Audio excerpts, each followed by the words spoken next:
how to seize the best opportunities in the online space. In this video, we're going to cover why it's so friggin' hard to find opportunities and how you can actually do it in the simplest way. But first of all, if you don't know me, my name's James Allen. I've worked in sales for over 5 years, the last 3 years in online sales, closing high ticket products for multi-million dollar companies, generated over $3.5 million. And I live a flexible lifestyle in Australia, and I want to show you how to do the same so you can get in the game. So in this video, exactly how you can find these opportunities. But first, let me tell you a little story. So I left my career from a firefighter later in life, right? And I went on to travel around Australia, New Zealand. And it's changed now, but part of the journey, in order for me to get a second year working holiday visa, was I had to do 88 days of farm work. Farm work! Picking fruit, working in a regional area, doing shit you don't want to do, basically, right? But what I found was there were certain places in Australia that offer better opportunities than others. And ultimately, naturally, it's about going to these opportunities or drawing. And not all of them panned out. I did go somewhere. I flew to Perth. And bear in mind, I was in the Gold Coast. If you know the size of Australia, it's like flying from one corner of Europe to the other corner of Europe. It's a far journey. So I went all the way there. I stayed there for 4 days for this new opportunity, and it didn't work out. And I spent this money to be there. I met some good people, but then, lo and behold, timing has a big effect. And I look at a little ad, and I actually found they needed people to pick oranges in the middle of buttfuck. So I then paid and flew from Perth to middle of buttfuck. And at this new place, I actually got a job. I got paid by the bin. I didn't earn a lot, but I got working, and most importantly for me, I got ticking off the time I needed for my 88 days to get my second year working holiday granted. Now, in this place where I picked oranges and stuff, weren't the best place. The farmers didn't want us to talk and have a laugh. As you can see by my personality, I like to enjoy the process that I'm doing. But I earned the money, and I met some great people there, some lovely people who were also backpacking. But then I had a friend, I knew someone who actually was in another place. I think it was Mildura, might be making that up, but this was another regional place, and he'd actually got a bit of construction work. So he messaged me and said, yeah, that's where I did my work. So he'd already done his 88 days, and he spent all the time out there, and we separated early on. But he told me that's where he did it. So what did I do? He had an opportunity, he got his done. So I then flew to this other place where this opportunity was. And it wasn't the best experience I had initially, because the opportunity that I had was I had to go into a chicken farm. So any supermarket you see where the chickens are just there, I went to the place before there, where they're actually crawling around, and you've got to kill them.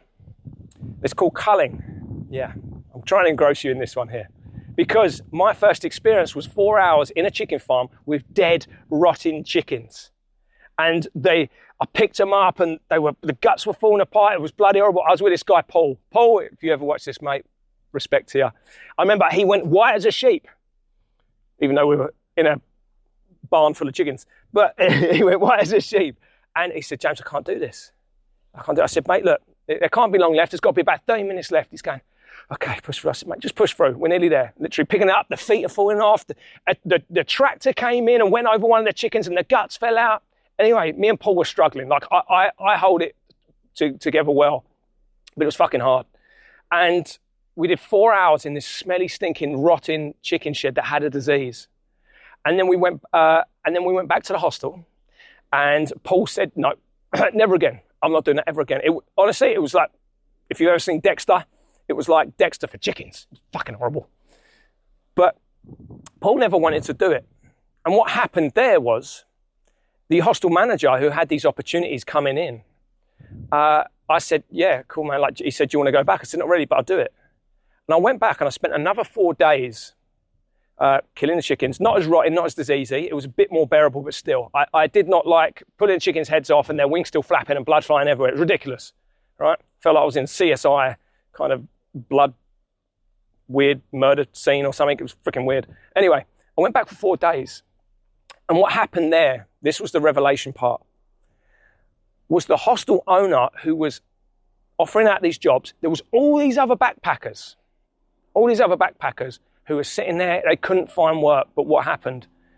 Because I went back, head down, got on with the job, and he knew I didn't like it, he then offered me another position, something a bit more appealing, planting trees rather than killing chickens. And then he said that there's actually another position come up. And at one point, I had 4 opportunities simply because of the work ethic that I put in and the mentality and focus. And my end result was to have my 88 days of farm work done. And I got offered 4 opportunities, and all these other backpackers are sitting around. And the reason why I tell you this is because what happened there was those that I knew in the previous place at the orange farm, I messaged them and said, look, I'm overrun with job opportunities. I can't do them all. I'm one man. Get your ass over here and do it. And what they did was they actually flew over. They trusted me. They flew over. And like, oh, James, there's no work. There's no work. I said, mate, there's work. Go and speak to old mate and just get on with it. And there was obviously a difference between some of those that came over that got the jobs and some of those that pissed and moaned. So sometimes we have to do things that aren't necessarily best pleasing at the start, but can lead to further opportunities. So fast forward to today. And I did all my farm work, hence I've been able to stay. I got the opportunity to stay. I worked hard in a regional hostel, and I got sponsored to stay in sales in the gym. Anyway, I'm here today because I knuckled down and seized an opportunity when it was there. I met the right people at the right time, and I kept that relationship with them. So now I actually have a manager from 20 years ago who's now a multimillionaire who remembers me and has offered me a position to work within his organization. I now have a marketing guy who would like me to work with him from my last multi-million-dollar company. And then he has a client who wants to work with me to help his business. So now I'm overrun with opportunities again. And now I'm messaging my clients going, hey bro, I'm one person, I can't do them all. Would you be open to this? Would you be open to a chat and seeing? And he's coming, he's going, yeah. And then we're creating an opportunity. So opportunities are everywhere. Networking is a huge thing. So no matter what industry, whether it's this, what you're interested in, whether it's sales or whatever, you need to network and speak with the right people. Put yourself out there. Remember, you're just one conversation away from getting the desired reality that you want. So more specific to what I do, I teach 3 skills. Appointment setting. You send a few messages in the messaging service on social media for established businesses, and you set up the appointments for the sales team. That's all you do. You can make good money. 2, 3, 4, 5, 10K a month if you're really good. I also teach high ticket closing. And high ticket closing is an additional skill set because you're able to converse with people. You're able to persuade and influence them to do the best thing for them and create a deal between them and the business. A win-win deal. You're simply the middleman, connecting the two, the business and the customer together and going, okay, cool. This is the product and service that is best for you. Cool. This is how much it is. Any questions? All right, let's buy it. That's closing. You get a higher percentage, anywhere from 10, 12, 15, sometimes 20% commissions from that business's profit. And the third skill is affiliate.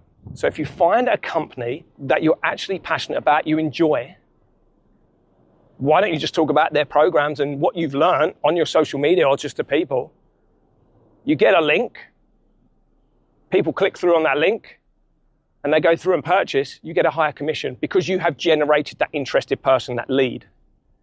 And then the cycle begins again and you can set your own appointments. So those 3 skills amount to what I call flex closing. And these are 3 very powerful skills because you do not have to deliver any product or any customer service. Think how many businesses spend so much time on spending money on marketing, delivering the service, seeing if the customers are happy, but you're just there closing the deals. So there's a huge opportunity. And if you network, and if you find the right people, if you connect, even speak to myself, there is opportunities for positions for setters and for closers within established businesses. They need your help. So if that sounds like something you'd like to do, I'll put a link in the description where you can book a call with me. First, I help, see if it's for you. You know, worst case, you get some help and get some value. But that's up to you. It doesn't make any difference to me if you book the call or not, but that's up to you. But I'm always open and love to speak with people. But I hope this video has inspired you to really seize opportunities and to dig your well before you're thirsty. Those early relationships can always amount to something more in the future. I'll leave you with this before I go.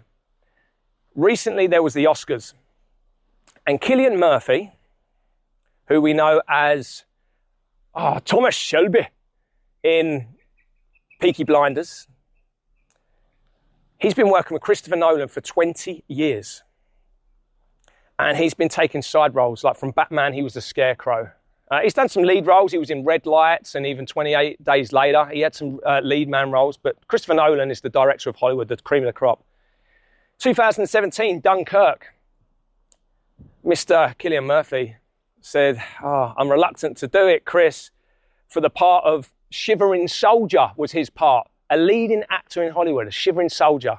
Bit of a downgrade, it feels. But to work with someone like Christopher Nolan in that opportunity, he took it, he did the work, he did a great job as well. He was a bloody annoying in that movie, he played it well. And then fast forward 6 years later, Cillian Murphy now received his first Oscar with director Christopher Nolan after 20 years for that lead role, because he contained and he stayed with that relationship and that network and seized the opportunities when it was available. I hope that helps. Hope you enjoyed the video.